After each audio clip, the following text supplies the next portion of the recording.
بالی کے بے شمار مندروں کے دیکھتے ہوئے ہم آج پہنچے اولو ڈانو ٹیمپل میں۔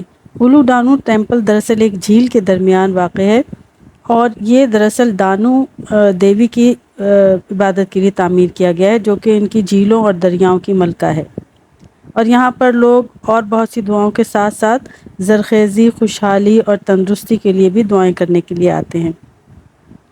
اس مندر میں 3 رنگ بہت نمایاں ہیں، جو کہ سرخ، دوسرا سیاہ اور تیسرا سفید ہے، جو کہ کسی نہ کسی طرح سے ان کی مذہبی کسی عقیدے کی رہنمائی کرتے ہوئے نظر آتے ہیں۔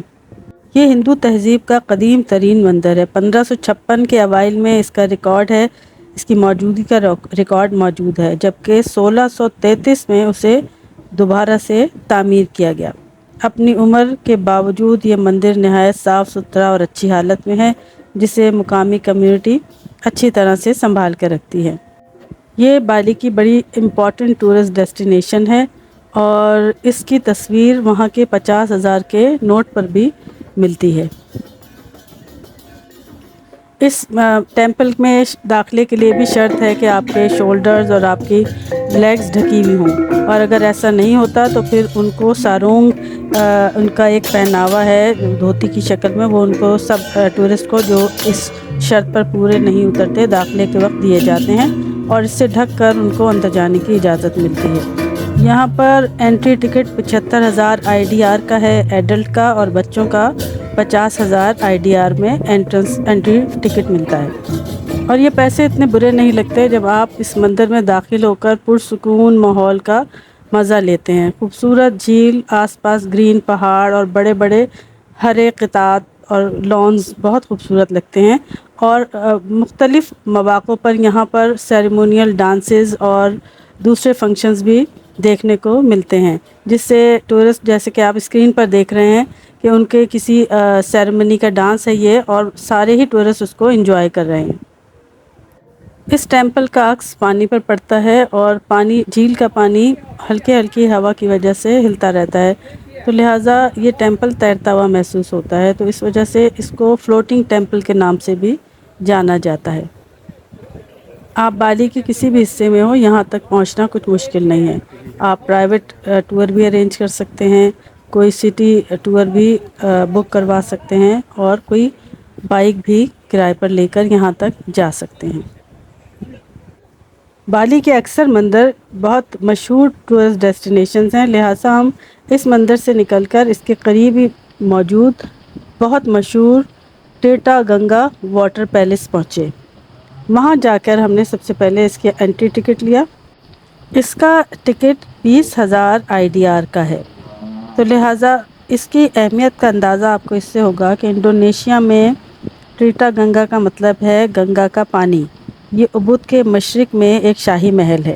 اس میں ایک بڑا اور عظیم الشان آبی محل ہے، جس میں داخل ہونے کے لیے کئی سیڑھیاں ملتی ہیں، اور اس کے سیڑھیوں سے اتر کر آپ کو کئی سارے تالاب نظر آتے ہیں، اور ان سارے تالابوں کے متعلق کہا جاتا ہے کہ ان میں مقدس پانی ہے، جس کے بارے میں خیال کیا جاتا ہے کہ یہ پانی دراصل شفا بخش ہے۔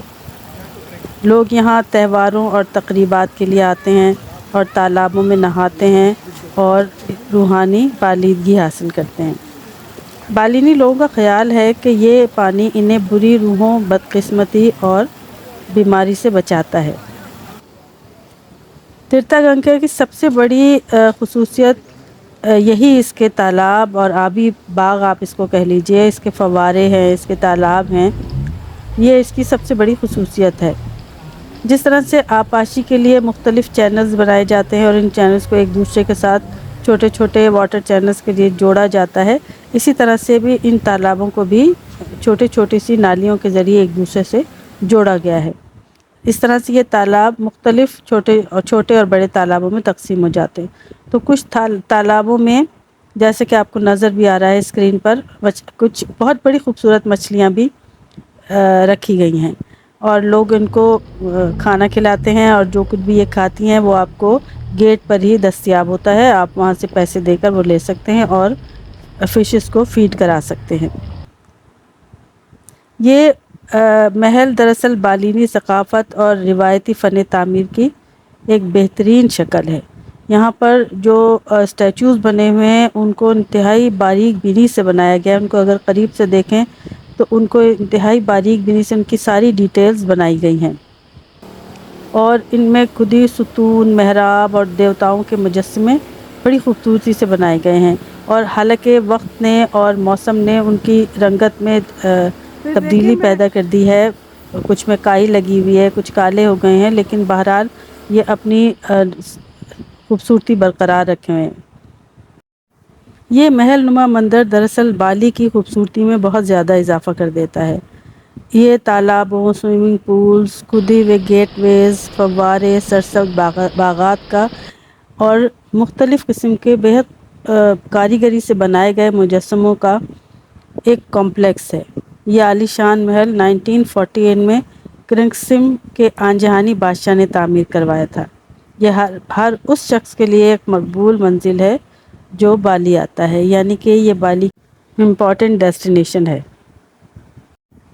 یہ محل دراصل بالینی بادشاہوں کے لیے تعمیر کیا گیا تھا تاکہ وہ اس میں آ کر عبادت کر سکیں، مراقبہ کر سکیں، تو لہٰذا اس کے سرسبز باغات اور راستے ایک بہت بڑے رقبے پہ پھیلے ہوئے ہیں، اور اس کے اندر ایک خاص پراسراریت ہے، یعنی کہ اس کے خاموش گوشوں میں اگر آپ جائیں تو ہر جگہ آپ کو ان کی مورتیاں اور ڈفرینٹ راستے بہت خاموش اور الگ سے نظر آئیں گے۔ اگر ٹورسٹ جس ٹائم کم ہو اس وقت آپ اس کا دورہ کریں تو آپ کو اس میں ایک پراسراریت سی محسوس ہوگی جو اس کی شہرت کا باعث بھی ہے۔